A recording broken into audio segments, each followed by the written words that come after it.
Isang magandang araw po sa lahat ng tagapakinig natin dito sa Tagalog Health Talks. Ako po si Nurse Dayan at ngayong araw na ito pag-usapan po natin ano nga ba itong aortic aneurysm. Marami po tayong naririnig na ospital dahil nagkaroon ng pagdurugo or internal bleeding dahil may pumutok na aneurysm. Ano nga ba itong aortic aneurysm? Kapag sinabi po nating aortic aneurysm, ito ay isang medical condition kung saan ang isang bahagi ng aorta ay humihina, umuumbok, at maaari po itong pumutok at mauwi sa pagdurugo or internal bleeding. Ngayon, itong aorta, ito po ang primary daanan ng dugong mayaman sa oxygen mula sa ating puso papunta sa iba pang bahagi ng ating katawan. Ito rin pong aorta, it goes through dito sa ating may bandang dibdib at sa ating torso, kasama po dito sa may bandang tiyan natin. Kapag ang aneurysm po, doon siya nabuo sa may bandang dibdib natin, tinatawag po itong thoracic aortic aneurysm.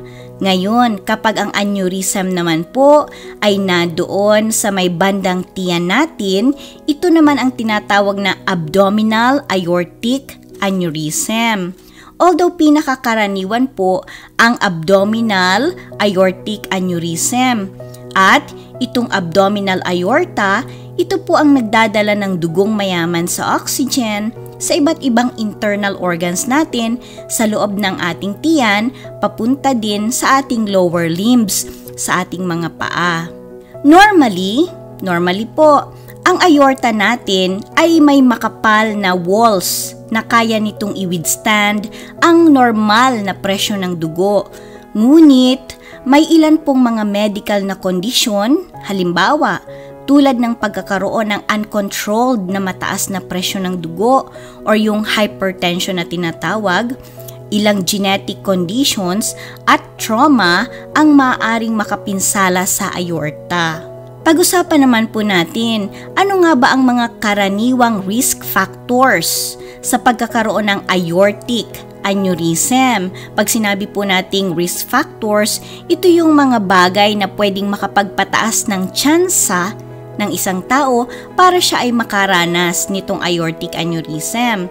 Ang kauna-unahan na po dito ay ang pagkakaroon ng uncontrolled na mataas na presyon ng dugo. Halimbawa po, hindi nyo lagi regular na iniinom yung inyong mga gamot para mapababa or para ma-maintain na normal ang inyong blood pressure. Or halimbawa, hindi po kayo na-diagnose ng inyong doktor na kayo pala ay may hypertension na. So kapag po yan ay nangyari, madadamage po niyan ang inyong aorta at posibleng magkaroon kayo ng aortic aneurysm. Ikalawa, pagkakaroon ng mataas na level ng cholesterol. Halimbawa, kung masyado po tayong mahilig sa mga karne, tapos hindi na na-monitor ang ating LDL, posible po tayong magkaroon din ng aortic aneurysm. Ikatlo, pagtigas ng ating mga arteries. Pag sinabi po nating arteries, ito yung mga ugat na daluyan ng dugong mayaman sa oxygen. So yan po, pagtigas ng mga arteries natin, particular na kung ito ay nagkaroon ng mga bara or mga taba. Ang ikaapat po na risk factor sa pagkakaroon ng aortic aneurysm ay ang paninigarilyo. Ikalima, labis na pag-inom ng alak. Ika-anim, ang pagkakaroon ng polycystic kidney disease. Kasi ang tao pong may polycystic kidney disease, pwede siyang makaranas ng mataas na presyo ng dugo kapag siya po ay may ganitong kondisyon. Ikapito, ang pagkakaroon ng family history ng aneurysm. Halimbawa po, ang inyong tatay, ang inyong nanay, ang inyong kapatid ay nakaranas nitong aortic aneurysm, may chance din po or mas malaki ang chance na kayo rin ay makaranas nito. At ikawalo, ang pagkakaroon ng iba pang medical conditions na nagre-resulta sa paghina ng mga connective tissues ng katawan. Kaya maganda rin po sana na tayo ay regular na kumakain ng mga prutas, gulay na mayaman sa vitamin C. Sapagkat ang vitamin C po, papalakasin nito ang inyong mga connective tissue sa katawan. Ngayon, pag-usapan po natin, ano naman ba yung mga sintomas ng pagkakaroon nitong tinatawag na aortic aneurysm? Tandaan po natin na maaring walang anumang nararanasang sintomas ang pasyenteng may aortic aneurysm, kahit pa po yan ay abdominal aortic aneurysm or thoracic aortic aneurysm, lalo na kung ito ay hindi pa ruptured. Pero meron din po namang ibang pasyente na may nakakaranas sila ng sintomas at depende po ang kanyang mga nararanasang sintomas, depende ito sa lokasyon ng aneurysm at kung ito ba ay sobrang laki na para maapektuhan ang ibang bahagi ng kanyang katawan, lalo na po kapag malaki na itong aneurysm, pwede po nitong i-compress or itulak or parang siksikin yung kanyang mga katabing internal organs or katabi niyang ugat. Kung may sintomas naman ang pasyente, maaari siyang makaranas ng mga sumusunod. Una, hirap or masakit na paglunok kung ang aneurysm po ay naitutulak or nai-compress ang esophagus. Itong esophagus po, ito ang tubo na nagkokonekta sa ating bibig papunta sa ating tiyan or stomach. Ikalawa, ang pagkaranas ng hirap sa paghinga kung naitutulak or nai-compress po ng aneurysm ang ating trachea na daanan ng hangin. Ikatlo, pakiramdam na palagi kang busog kahit wala ka naman gasinong kinain. Ikaapat, ang pagkakaroon ng malat or pagkapaos po ng boses. Ikalima, pananakit or pain sa may bandang leeg, panga, likod, dibdib, tiyan o sa may bandang balikat. Depende po kung nasaan ang aneurysm ng pasyente. Ika-6, tumitibok na pakiramdam sa kanyang may tiyan or sa English po, ito yung tinatawag sa medical term na pulsating abdominal mass. Ika-7, hirap or paghabol sa hininga, lalo na kung ang aneurysm ay naitutulak or nasisiksik ang baga ng pasyente. At ika-8, ang pagkakaroon ng pamamaga sa mukha, leeg o mga kamay. Kailan po ba ito nangyayari? Kung may naiipit na ugat ang aneurysm para hindi makadaloy ng maayos ang dugo pabalik sa puso. Ngayon, kung pumutok na po ang aneurysm or ito din yung tinatawag na ruptured aneurysm, maaaring makaranas ang pasyente ng mga sumusunod. Ang una po dito ay pagkahilo or pagkawala ng malay dahil po sa nararanasan niyang internal bleeding. Ikalawa, makakaranas po ang pasyente ng mabilis na tibok ng kanyang puso as compensatory mechanism doon sa nangyayaring pagdurugo sa loob ng kanyang katawan. At ikatlo, ito po at talagang very common ito, bigla at matinding sakit sa kanyang may bandang tiyan, dibdib o sa kanyang likuran, depende kung nasaan po yung aneurysm or yung ruptured aneurysm. Paano nga ba madadiagnose itong aortic aneurysm? Dito na po papasok ang kahalagahan ng regular na pakikipagkita sa inyong doktor. Bakit? Dahil po kapag kayo ay nakipagkita, halimbawa yearly sa inyong doktor, makakapagsagawa po ng physical examination sa inyo ang inyong doktor. Sisiyasatin niya ang tibok at tunog ng inyong puso at titingnan niya kung kayo ba ay may pulsating abdominal mass.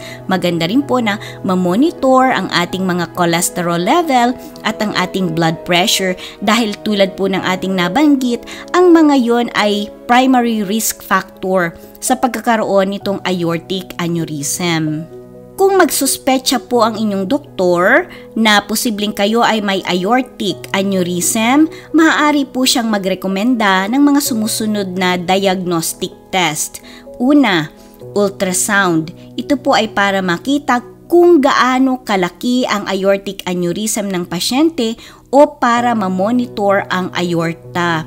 Ikalawa, echocardiography, na ito po ay gumagamit ng sound waves para malaman kung maayos ba ang daloy ng dugo sa puso at sa mga ugat tulad ng aorta. At ikatlo, ang CT scan or MRI. Ang mga ito po ay magbibigay ng mas detalyadong impormasyon kung may aneurysm ang pasyente. Makikita rin po dito ang laki or liit, ang hugis or ang shape, at ang lokasyon kung nasaan itong aneurysm. Kung nandyan ba sa may dibdib or yung thoracic aortic aneurysm, or kung nandyan po ba sa may bandang tiyan natin or yung tinatawag na abdominal aortic aneurysm, or kung nandoon sa mismong aorta or aortic aneurysm. Tandaan din po natin na ito ding aneurysm, pwede rin po itong mangyari sa inyong utak, at ito po yung tinatawag na cerebral aneurysm or brain aneurysm. Paano ang usual na paggamot sa aortic aneurysm? Ang kauna-unahan na po dito ay ang pagkakaroon ng healthy na lifestyle, katulad po ng pagtigil sa paninigarilyo, at kailangang kontrolin din ang tumataas na presyon ng dugo sa pamamagitan ng diet, lifestyle at gamot na irereseta sa inyo ng inyong doktor. Stress management, kasi kapag tayo po ay stress, tataas ang ating BP. At regular na pag-ehersisyo. Alam nyo po, even yung pag-gardening or pag-kilos-kilos natin sa bahay, part na rin po yun ng ating physical exercise or physical activity. At ikalawa, ang mga gamot na irereseta sa inyo ng inyong doktor. Halimbawa po, maaari niya kayong resetahan ng aspirin para makaiwas po sa pagkakaroon ng mga pagbubuo-buo ng dugo. Blood pressure medications po ninyo katulad ng mga lisinopril, ang mga statins po ninyo katulad ng mga atorvastatin, rosuvastatin at iba pa. Kung kayo po ay naresetahan ng anumang gamot ng inyong doktor, napakahalaga po na sundin ang kanyang payo, ang kanyang rekomendasyon tungkol sa tamang pag-inom nito. Kung kayo naman po ay may maranasang mga side effects mula sa mga gamot na ito, sabihin kaagad sa inyong doktor, at para po hindi nyo itutuluyang itigil dahil pwede siyang magrekomenda ng iba pang gamot na mas angkop sa inyo para ma-prevent natin itong aortic aneurysm. Ngayon, kung ang aneurysm po ay sobrang laki na or mabilis itong lumaki base sa pag-monitor ng inyong doktor, maaari pong mangailangan kayo ng isang aneurysm repair or surgery. Ang aneurysm po na maliit at mabagal ang paglaki ay maaaring regularly at patuloy na imo-monitor ng inyong doktor. Ngunit, tandaan po, kung ang inyong aneurysm ay malaki na or mabilis itong lumalaki, malaki po ang posibilidad na mangailangan kayo ng isang operasyon para maiwasan ang pagputok nito na isang medical emergency. Ngayon, kung pumutok na po ito rin pa rin po ang gagawin, itong aneurysm repair.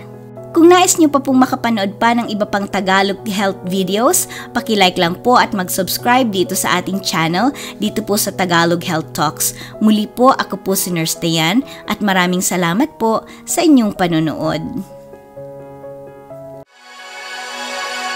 Tagalog Health Talks.